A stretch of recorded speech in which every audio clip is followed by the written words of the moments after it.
Soyons honnêtes 2 secondes. Si ton corps pouvait parler, il ne te dirait pas « Merci pour le yoga ». Il te dirait « Arrête de me mentir ». Aujourd'hui, je devais t'apprendre comment te sentir mieux dans ton corps. Mais plus j'y pense, plus je réalise un truc gênant. Tout le monde fait exactement l'inverse de ce qu'il faut. Et si tu te dis « Non mais moi je sais déjà », reste, cette vidéo va piquer ton ego. On t'a appris à aimer ton corps, l'accepter, le travailler, le dépasser, le sublimer. Bref, à en faire une vitrine personnelle, présentable, contrôlée, optimisée. Le problème, ce n'est pas du développement personnel, c'est du marketing émotionnel appliqué au corps. Et je sais que ça dérange, parce que moi aussi je croyais savoir. Pendant longtemps, j'étais persuadée d'être connectée à mon corps. Je faisais attention, je me renseignais, je faisais le travail. En réalité, je faisais surtout en sorte qu'il ne dérange personne. Fatiguée, je poussais. Tension, je respirais dessus. Malaise, je rationalisais. J'appelais ça être consciente. Mon corps appelait ça être ignoré poliment. Et un jour, il a arrêté de coopérer. Pas violemment, pas dramatiquement, juste assez pour que je ne puisse plus faire semblant. C'est là que j'ai compris un truc fondamental. Le corps ne demande pas à être amélioré. Il demande à être écouté. Voilà la vérité que personne ne te dit.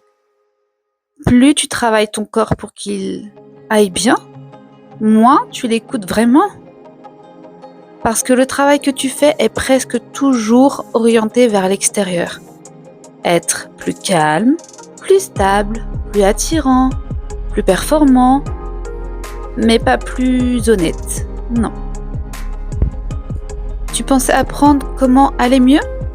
En réalité, tu dois d'abord comprendre pourquoi ça ne marche pas. Et ce que je vais te dire maintenant, c'est la bascule. Mais avant, dis-moi en commentaire, est-ce que ton corps te parle ?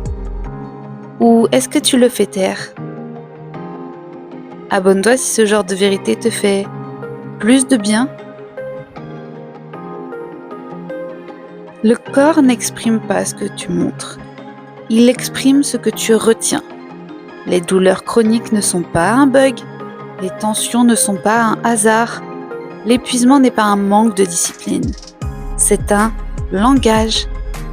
Et tu fais semblant de ne pas le parler. Parce que l'écouter vraiment t'obligerait à admettre que tu te forces, que tu te trahis, que ta vie est supportable. Mais pas alignée. La vraie pratique, ce n'est pas comment me sentir mieux dans mon corps.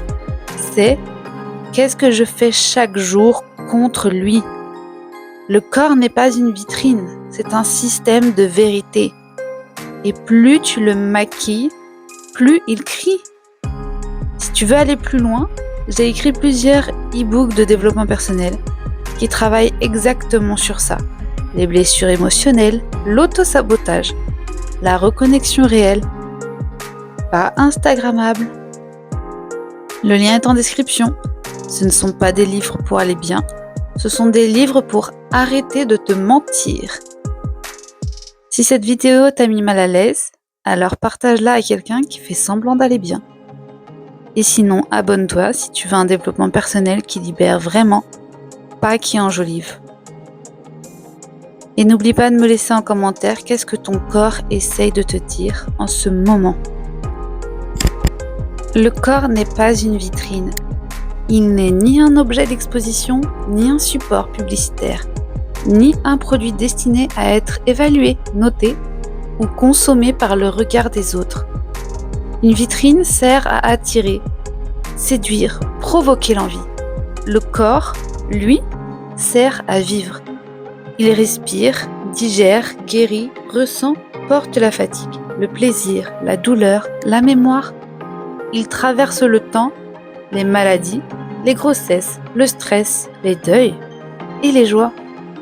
Réduire le corps à ce qu'il montre, c'est nier tout ce qu'il supporte en silence. L'idée que le corps devrait être présentable, désirable, optimisé en permanence n'est pas naturelle. Elle est construite, sociale, marchande. Elle sert des industries entières, beauté, mode, fitness, chirurgie, réseaux sociaux. Plus ton corps devient une vitrine, plus il devient rentable pour d'autres et coûteux pour toi.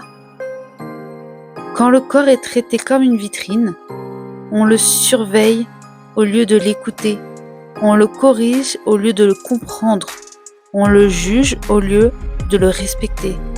Résultat, dissociation, honte, contrôle permanent et fatigue mentale profonde. Tu ne vis plus dans ton corps, tu le gères comme un projet à améliorer. Un corps n'a pas à être beau pour avoir de la valeur. Il n'a pas à être jeune, mince, ferme, symétrique ou conforme pour mériter le respect. Il n'a pas à représenter quoi que ce soit. Un corps est un lieu, pas un message, un espace intime, pas une vitrine publique.